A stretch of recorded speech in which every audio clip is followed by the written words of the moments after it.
So Helen, we're at fence number 10, jump to the corner on top of the hill. Again, following a theme 100, 90, 80. I think where you've been kind is you've given them that corner at fence number 8 to sort of check in with them, but then this is the other way around. Yeah, absolutely. So the corner at 8 is a right-hand corner. Here they've all got a left-hand corner, and it's element B of a combination. I think here they've had a long pull up through the middle of the park bowl. They might get to the top of the hill and be a bit puffed. They're then jumping the table that we can just see at the far end of the course. And then I think I've been nice here and helped them with the turn into the first element here. They've had enough time on the flat. They've got a really good turn to A.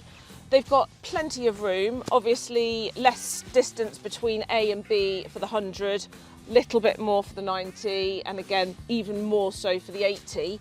But I think the turn in will really help set them up.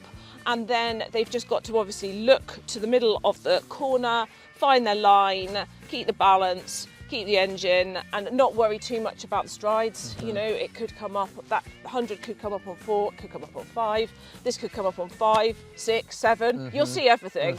And then the 80s obviously even more so, but it's just, you know, actually riding that accuracy, looking for the line, keeping them true on that line, and away they go. And the main thing to think about when you watch them in previous years up here, you said you've given them a nice setup fence, but actually sometimes if they don't think of this as a setup fence, and they override this or underride this, then it has a knock-on effect to the next fence. Absolutely. And actually, you know, it's all very well me saying I've been kind and put this, but only if they jump it as I've intended. Yes. If you see what I mean. Totally. Otherwise, like you say, if they actually disregarded this and, you know, had a very unbalanced jump over this, I agree, it would make it more difficult to then get to the corner. But they're not going to. They're going to come around and ride a lovely balanced turn, pop this, look for their line, and ride forward and up to the corner. Of course they are, because we have the best riders in the southwest. We do. Another unique thing as well, obviously, to Bicton is, so corners we practice all the time in the arena, you know, everyone becomes very comfortable with them, but you've just got those funny little bits of undulation before and afterwards, and can look, you know, where the 80 is positioned on the hill, optically a bit tricky. Absolutely, I would 100% agree. I think that the 80s will have a very healthy respect for that, because they are, you know, optically it's on the edge there, just as the ground sort of slopes away and a little bit into space. So, and like you say, that's very, very different to being on a level surface. And like you say, we jump them all the time through the winter, we're schooling and doing all these exercises, but it's very different when you then come and, if you look at the piece of ground before the 100, you know, there's just a little bit of a lump and a bump, and that just sits there in a bit of a hollow. So it's those bits that can just throw them off balance, and a little bit of a camber that can just throw them to the side.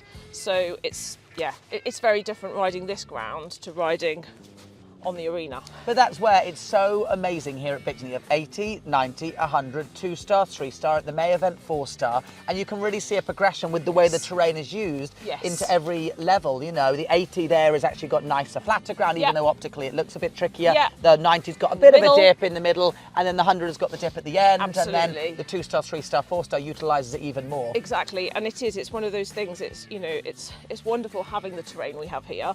It's sort of one of our biggest assets, but it's also one of my biggest challenges, and just trying to find the bits of ground appropriate for the level that I'm designing at. So it's always a challenge. You do a brilliant job, Helen. We always love coming along, and I've been riding your courses for years and always come back with a confident horse. So, good. Well, yes, fingers excited to see how they ride through here.